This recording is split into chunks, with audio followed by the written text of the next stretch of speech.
Welcome to the Jameson Files. I'm your host, Carrie Webber, and this is a special episode for me because I have my incredible friend, Judy Kay Mausolf, with me today, returning as a guest. This is our second time around on the Jameson Files, Judy Kay. I don't know if you remember, you were a guest of mine several years ago. So I'm just so happy to have you back. Thank you for joining me. I'm thrilled to be here, and I'm not that old that I can't remember, so I do remember. Well, I mean, maybe I'm just saying it for myself. Like, Carrie, remember you did this already? Remember? Yeah. Uh, but it's really special to me, and I wanted to have you back on because we are in, as we're recording this, we are in quarter four of 2025, and we are in the final lap of the farewell tour of your career in speaking and consulting. You're on the path to retirement. So, congratulations to you for an amazing journey in the dental consulting and speaking space. I'm so honored to be your friend. In dentistry and outside of dentistry. And I really just felt compelled to have some time with you to honor your career and to talk to you and just use this platform as an opportunity to let you share some of your lessons learned or your story, or we could just sit here and shoot the bull. I don't care. I just wanted to have time with you, and so thank you for being with me. I'm thrilled to be here. In fact, as I said, my husband is like, I can't believe you're doing a podcast this late in your end of your year. And I said, well, it's Carrie Webber. I have to. You have I have to. to. I have to. You Well, have you know to. what? It's been a great ride. I started in dentistry, gosh, in the early '80s, before you were born, and Girl, I was already born, but I appreciate it. or 2 years, right?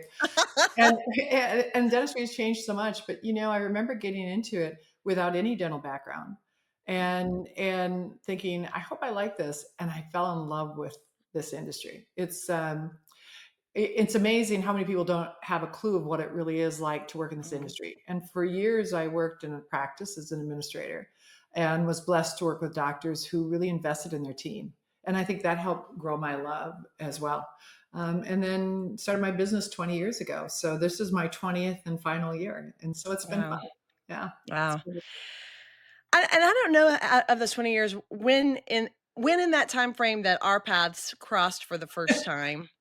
I I have don't to think, know. I think it was SCN. I I think think so it too. was Speaking Consulting Network. I think I was starting my career. I had no clients. I supposedly was a consultant. I hadn't spoken for, on stage anyway.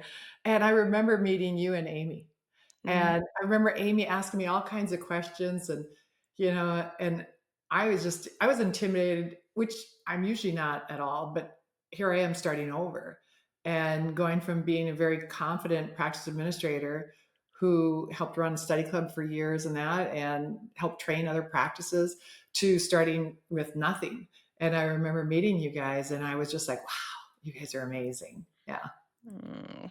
Yeah. Yeah, I over the years I've had a chance to be a fly on the wall, sit in several of your classes, and this year especially, our paths have crossed a Yeah. couple of times, which I'm real grateful for.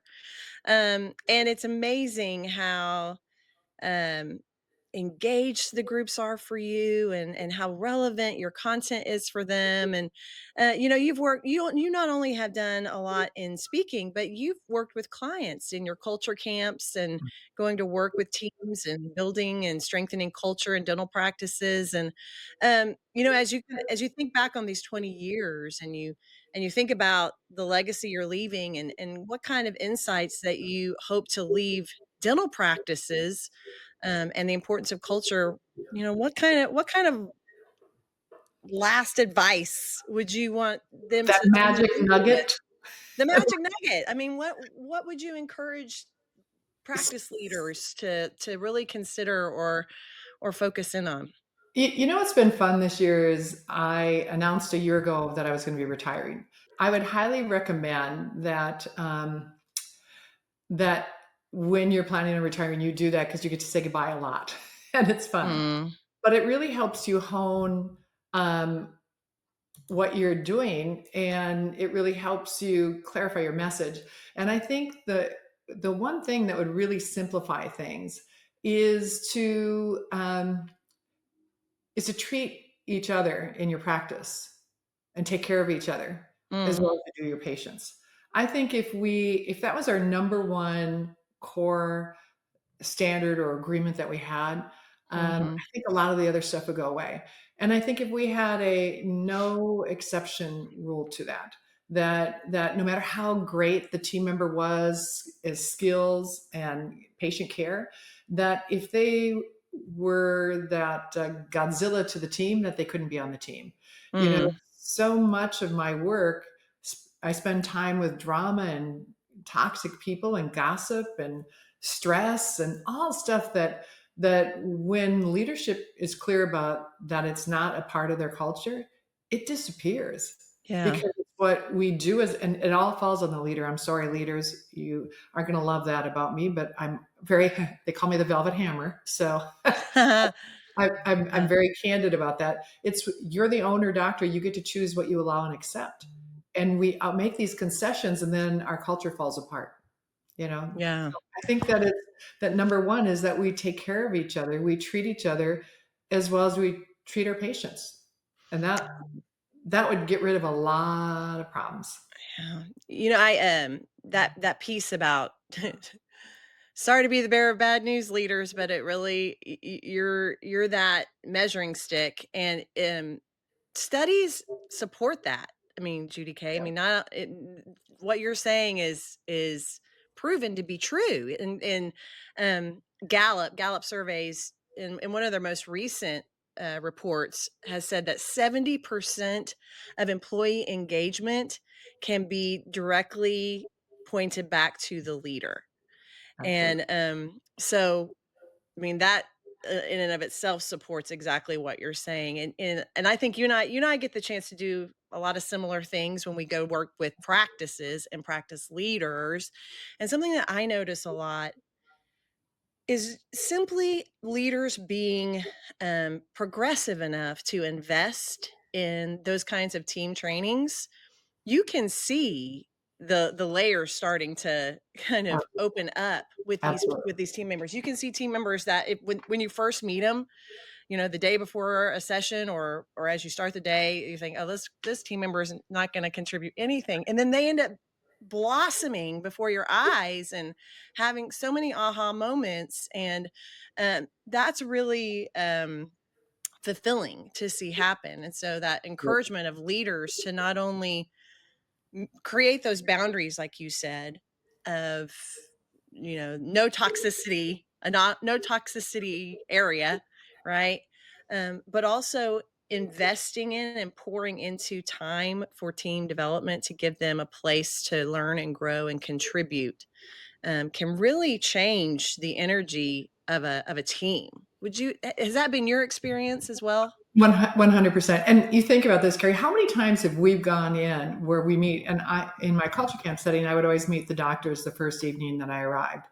And just to get a little bit of the lay of the land of what does leadership look like? How do they work together? If there's a couple of doctors, and I always want to have whoever has the strong leads in the practice. And a lot of times they'll give me three things they really want to accomplish in this culture camp, right? And so much of the time it's an engaged team. And I look at the doctors and I look at how they interact and I think, well, you're not even engaged with each other. Why would you think, your team would be engaged? Number Yeah. one leadership principle is lead by example. So when I look at that, and the team, so oftentimes in the past, they might have had a manager that they put in because they were good at their skills, and then they put them in charge of managing people. Well, you manage tasks. I think you lead people, right? We've heard that a Yes. million times. But so many times they're not really equipped to do that and they don't invest in that. And it's not that the person is a bad person, they just often lack the skills and they get frustrated. So helping them create that and invest in their team. But so Yes. many of the managers are so overworked. And I always say at least 30% of the manager's time needs to be available to work with the team and help them grow, and not Mm, all task focused, or their team, we end up you see that hemorrhaging team members losing them one after the other because they've never been trained in enough, and there's no one there that has the energy to inspire them. I mean, that Yes. was one of the biggest blessings I had in dentistry was the doctors that I worked with were on fire. And Yeah. that's fun. When you've got somebody that's passionate about what they're doing, they're like, Judy Kay, come here, look at this. Look at, oh my gosh, this is fantastic. And you're like, wow, this is really fantastic. And then you got the next Yeah. doctor who's like, well, next patient. Ah, You're like, woohoo. yeah. Yeah. Yeah, I I um I was actually just with at a dental school with D3 and D4 dental students getting to do being a part of a kind of business of dentistry track that this, I love it when dental schools have the kind of forward thinking mindset to incorporate that into the curriculum. absolutely. But they don't these students don't know what they're going to do, what their next step's going to be. Very, very, very few of them have a Right. plan. And something that I really encouraged to them, to your point of leadership alignment, was you need to start thinking now about your vision for how you want to practice, Right. your philosophy, what you want to build off of and develop and grow from right now, because those are the questions you need to be asking doctors, the dentists that you're going to be working with. Because if you go in, too many, I think, dentists go into partnership or relationship with other doctors that are not philosophically aligned, and then they're married. And that And and they talk dentistry when they yeah, align, and they go, "Well, do you like to do this?" Or, "How would you like this?" And a few things about work and a little bit about compensation. They go, "Yay!"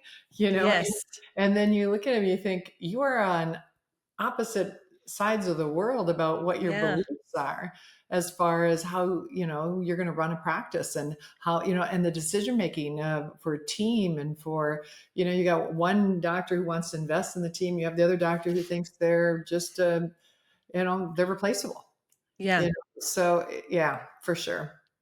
So it's like that vision piece, and you talk a lot about values, and that's important for the office managers and the business and the team leaders too, department leaders. They have got to be aligned in values, and you talk a lot about that. Do you, I mean, and it's interesting. I feel like people are starting to get that a little bit more. Like there's a I little bit do. more understanding. I mean, are you feeling that too? I feel like that's kind of Yeah, coming across more as important to practices today. I think that, for the longest time, the vision and mission statement was everything, and there really wasn't anything beyond that. That was kind of Hmm. where, and I think that it's very important to have that. And then what are the values that support it? And initially, when I started talking about it, in fact, when I started my business, what I wanted to work in and the culture aspect was considered fluffy. Hmm. And then my brand had a lot of orange, and I apologize. There's not a lot of orange for those of you who know me here. I There's know. orange I'm color wearing band the on a little orange. bit. She's wearing orange for me. There's a little bit of orange back here, kind of Velveeta cheese orange, but I'm gonna zoom you in so they can see the orange. There's the orange. Now you can see yeah, it better. there's a, There. there's a little bit there. That's a cow tail, just in case you want to know. But but the values are so important because first of all, if you actually live according to them and practice according to them, it helps you. It's your North Star, right? Mm, And it's an accountability tool, which creates problems sometimes because doctors don't always want to be held accountable. Neither do managers sometimes because they'll say, "Well, this is our core value," and then they may not practice that. right. And that's one of the things with the culture camp. The doctors hire me, but my number one focus is the health of the practice entirely, Hmm. right? So if it's here's your core values, then that means everybody is held accountable to that, including the doctors. And I always ask doctors, how would you like your team to approach you if they feel that you are not? Because Hmm. that's really important. Otherwise, it just becomes just another sign on the wall with a great quote that means nothing. Do you know what I mean? Yes. Yes. So that I love that, what does it look like? What is actualizing your values in your practice look like? And how can we as team members that hold each other accountable, including team members to the leader, how do we hold ourselves accountable to honoring those values? I love And that. it changes the dialogue so much too, because instead of saying, "Hey, Carrie, you're not doing this right," I just say, "Carrie, um, help me understand how this supports our core value of this, you know? Mhm. What's your thought process on it? And I think that we get busy in our dental practices. So many are so busy, and a lot of them are short staffed, let's be honest. And Yes. so they're running, and instead of asking to understand so that they can actually lead better, they have a tendency to just don't do that again, right? Instead of Mhm. finding where it's coming from. And I know I'm sure that you found the same thing is when you start to understand what's driving that behavior, then you can address that driver, you know, Yes. and it makes a big difference. I love the way that the kind of the verbal skill that you used of how you would recommend to address. Because, you said, what did you say? Help me understand. Right. What did you Help me say? understand how this supports our core value Help of me understand how this supports our core yeah, because that's something that I learned, when you study communication skills, which I know you do because you teach it. But is, instead of getting into approaches of how to communicate which feeds drama, right. right? And conflict, how we address potential conflict or issues or behaviors that we need to see an improvement in, can make all the difference in the world of how that's received and what the end result ends up being. Because, Absolutely. and so Absolutely. I wanted you to share that verbal skill again because I thought that was a perfect example of that could easily be addressed in a way that could feed conflict or defensiveness or resistance.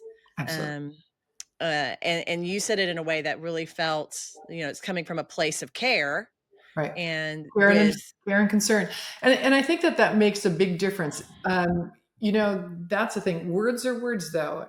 And the numbers vary a little bit, but they say 7% of what you say is retained, 55% is body language, and mhm, 38% is the tone of voice, right?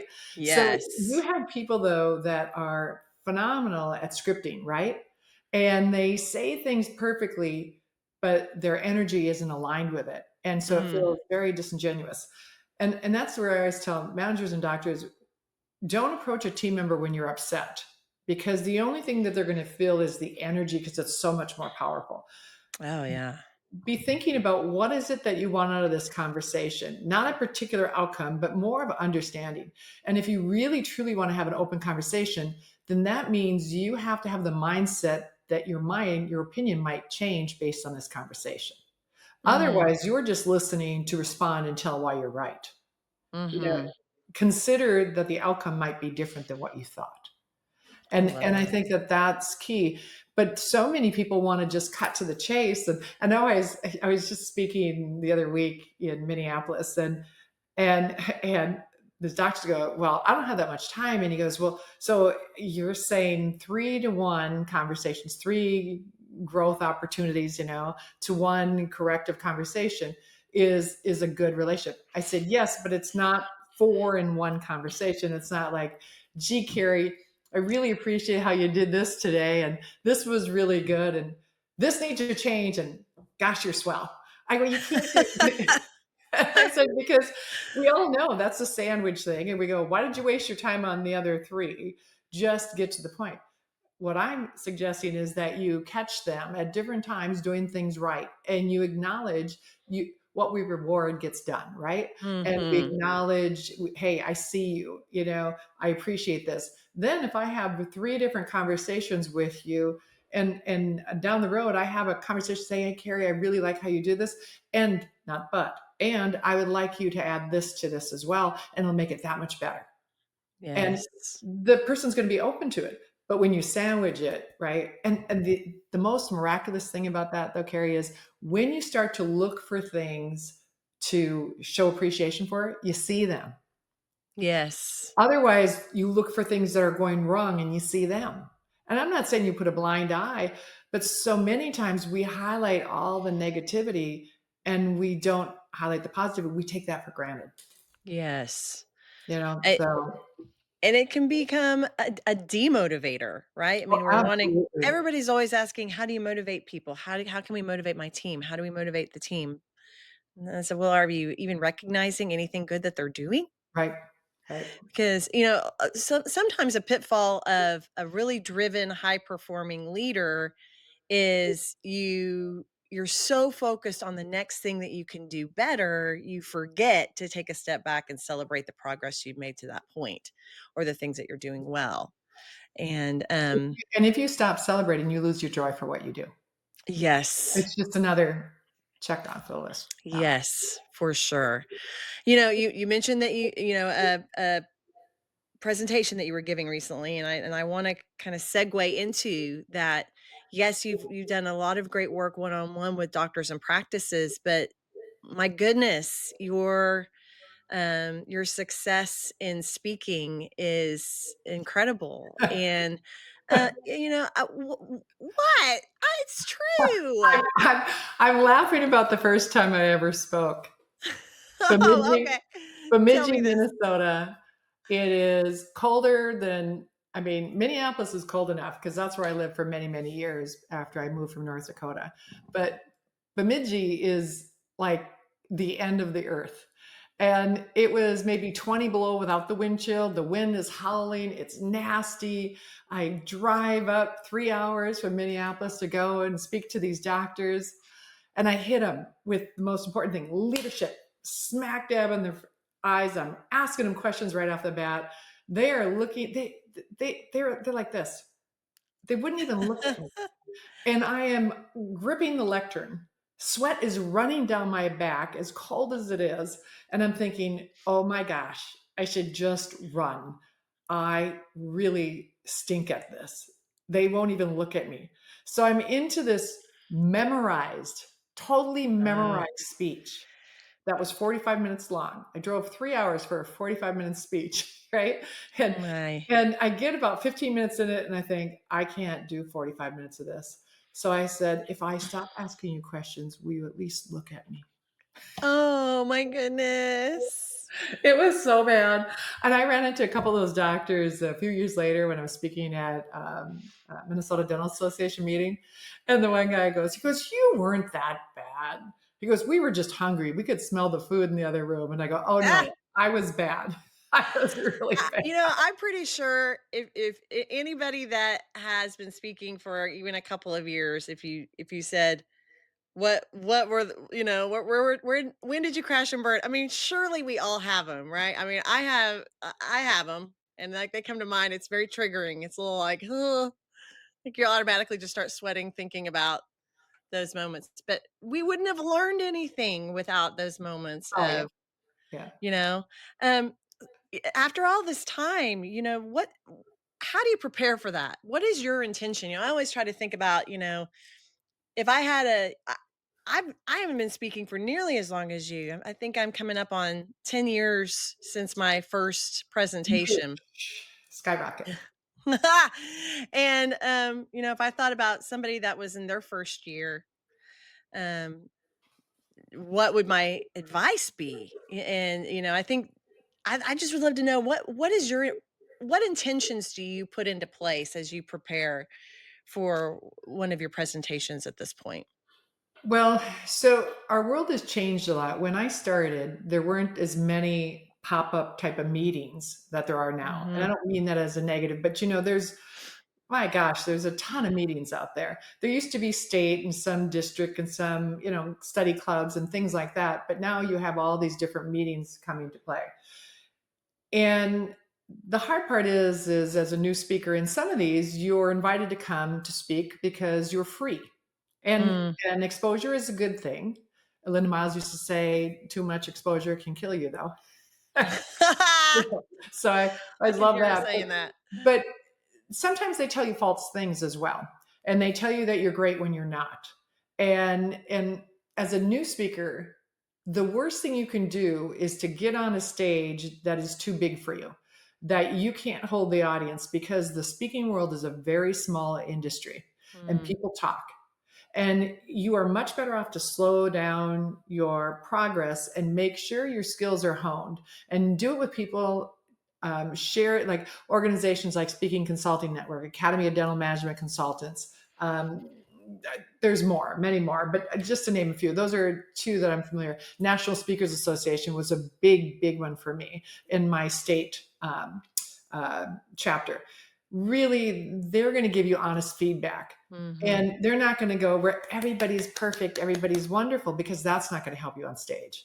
Mm-mm. And if you get up on stage and you can hold an audience, you're going to die 1,000 deaths. So now that I scared the bejeebies out of you, Ha! the thing, but I wish, I mean, that's the truth. And everybody goes, you just get up there and go. And it's like, no. And you'll have, some people are natural, some people are not afraid, but that doesn't mean they're a good speaker either. This day and age, you have to entertain and you have to manage the energy in the room. It's not Mhm. so much about delivering this 2 hour long, 1 hour long, 3 hour, whatever it is. It's really that whatever you say is impactful. That if they can walk away with a couple things that they Mhm. actually take back, you succeeded. But it's Mhm. about, you can see the energy ebb and flow in some audiences. I'm sure you found are just so playful and they're so much fun and they make speaking easy. And some of them are very difficult. So I would get involved with an organization that can teach you a lot about the speaking industry. And like I said, Mhm. National Speakers Association is a great one for that. It also gets you out of dentistry a little bit, which is great. Um, Mm. I love dentistry, and yet we become almost inbred. Mm. We see the same thing over and over again.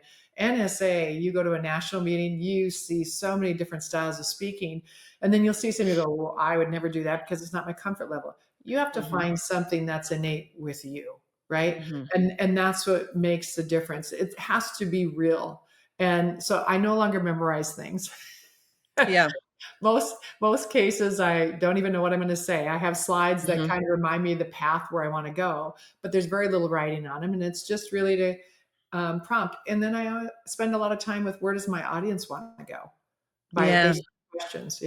So I think getting some feedback, getting some training, I think is important. I think belonging to these organizations is really helpful. I think surrounding yourself with people that you admire and appreciate their speaking skills and learning Mhm. from them is really key as well.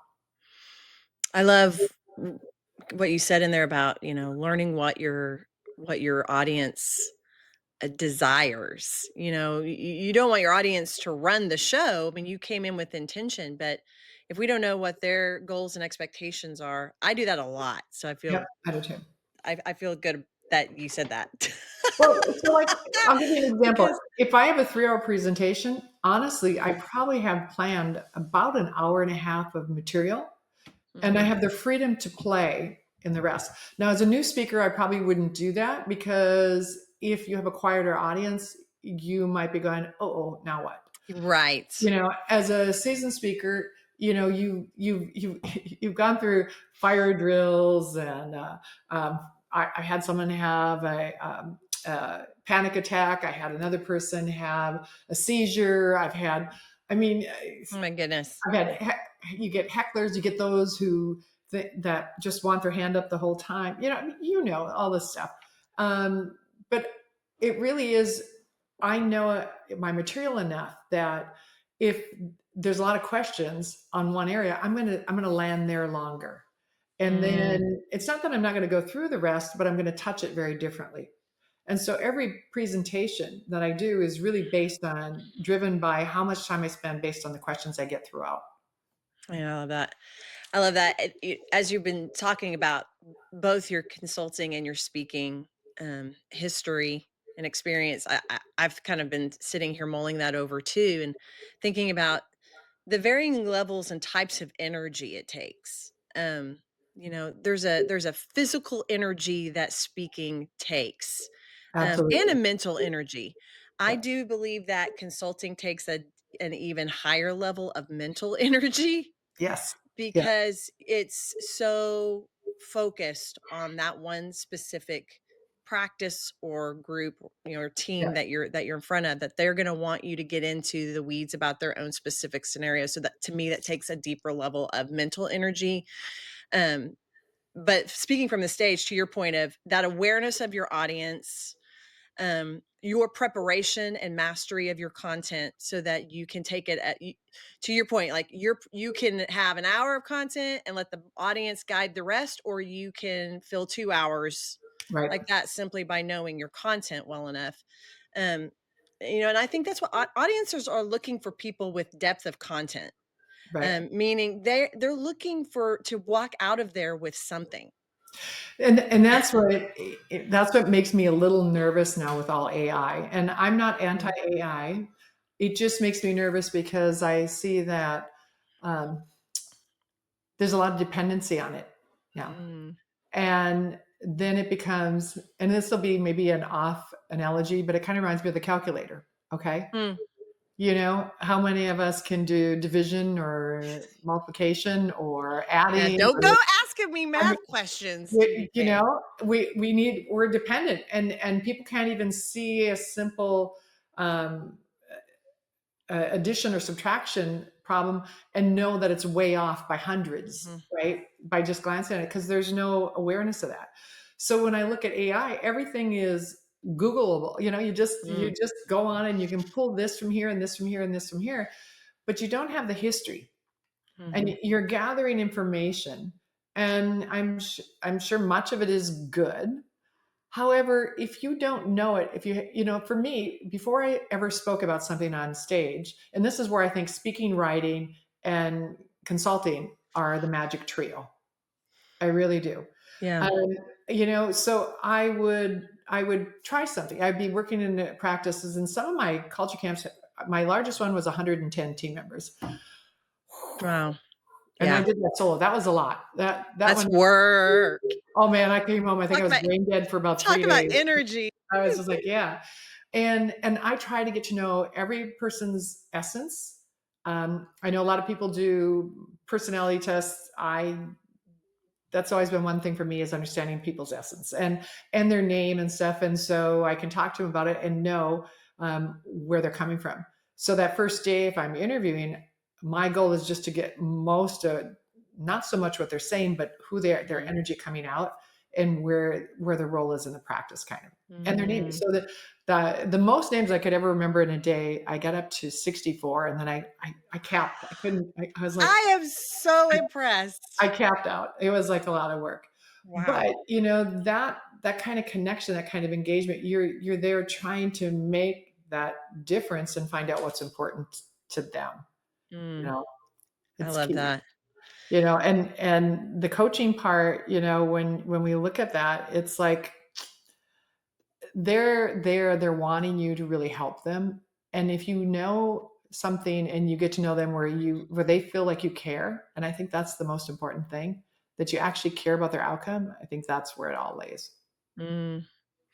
You have such a your authenticity is so powerful. You've never compromised who you are and what you're all about, and that shines through. And I think we'd be remiss if we didn't say that too, that you have brought your authentic self to the space, and have built around that a mastery of your content, obviously, and a wisdom through your experience.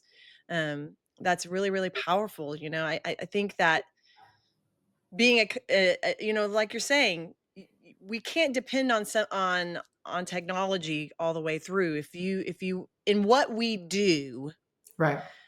you have to be a forever student. You have to be passionately curious about your craft and your area of focus for forever. That's Right. why there's people that have honed in just like you have on particular areas of focus, and you become so exceptional at it because that is has been your choice of study, and you have curated and studied and then continue to practice and master your tools. And that cannot be, I don't think that can be said enough to people, that success isn't an instant No. thing No. in speaking and consulting. No.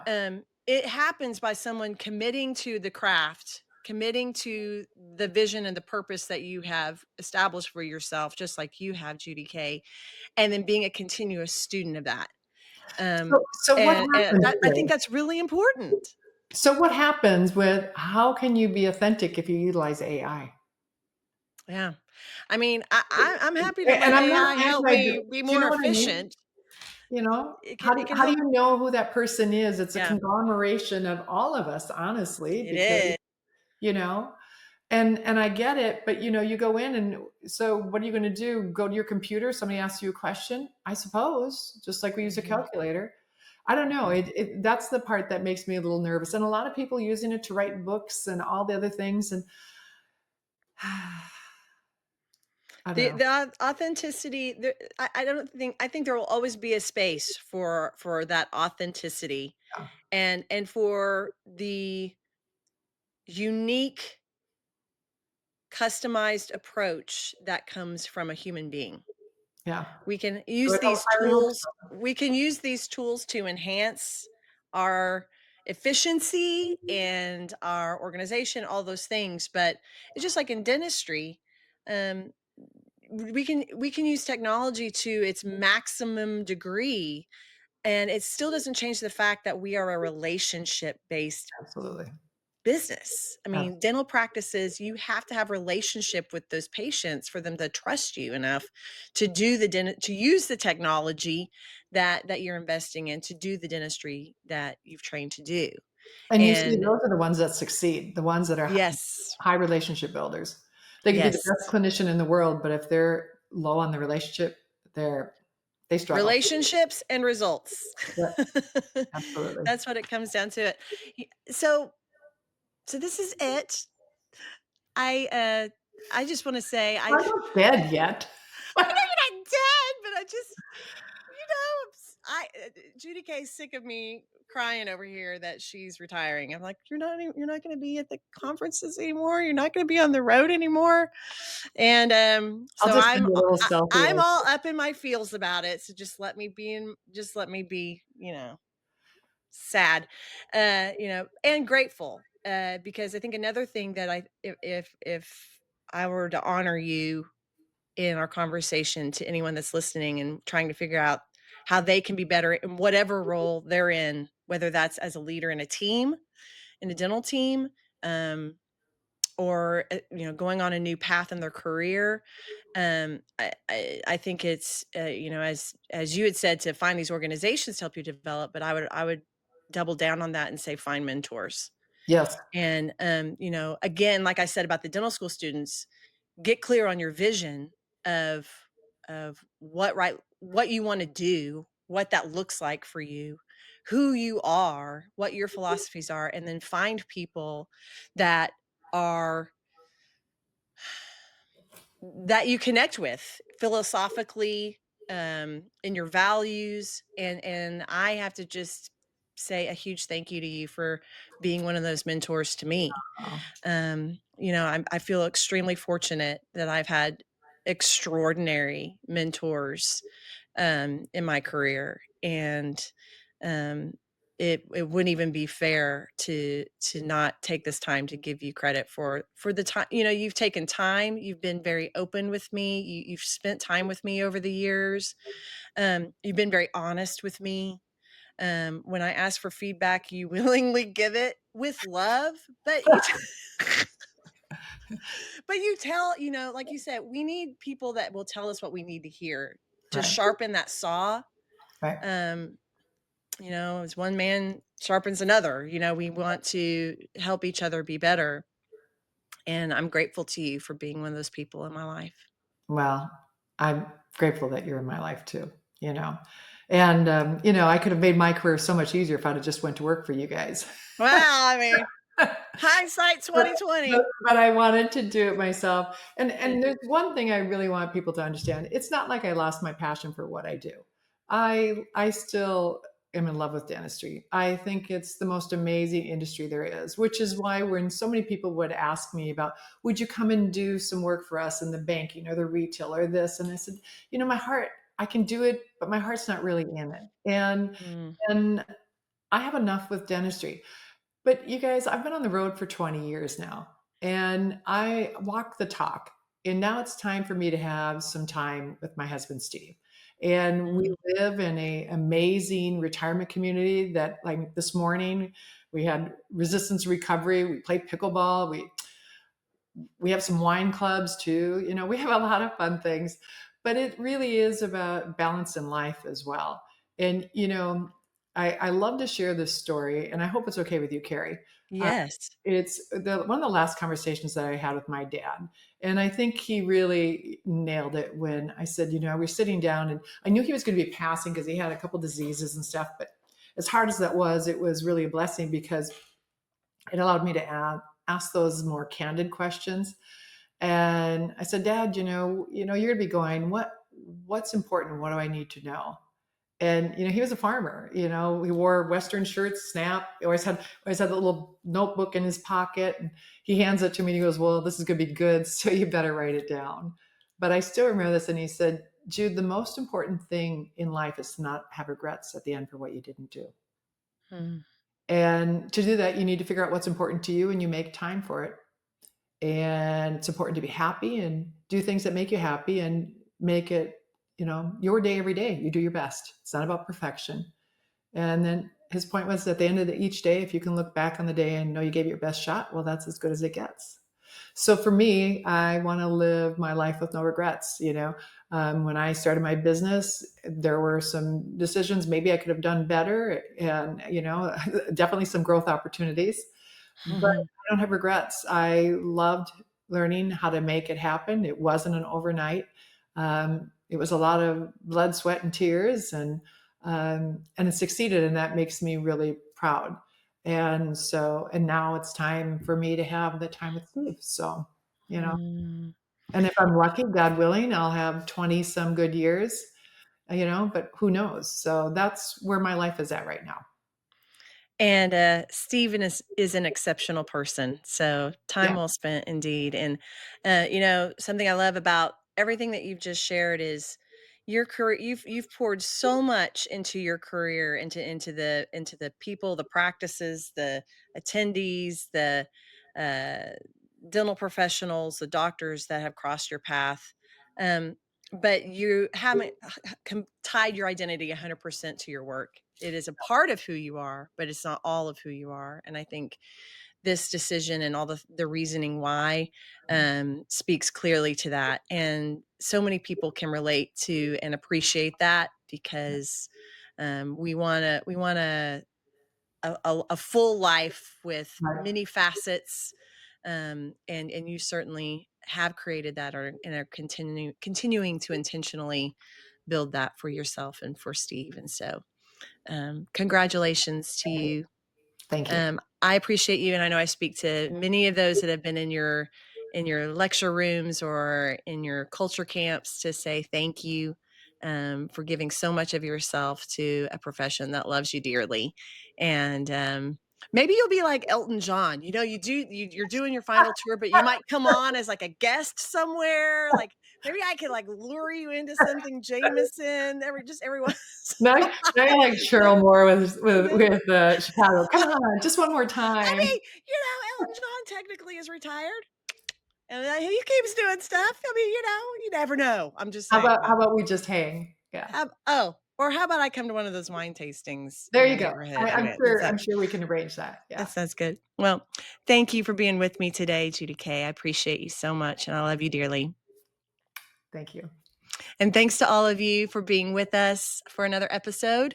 Until next time, be well, and I'll see you next time.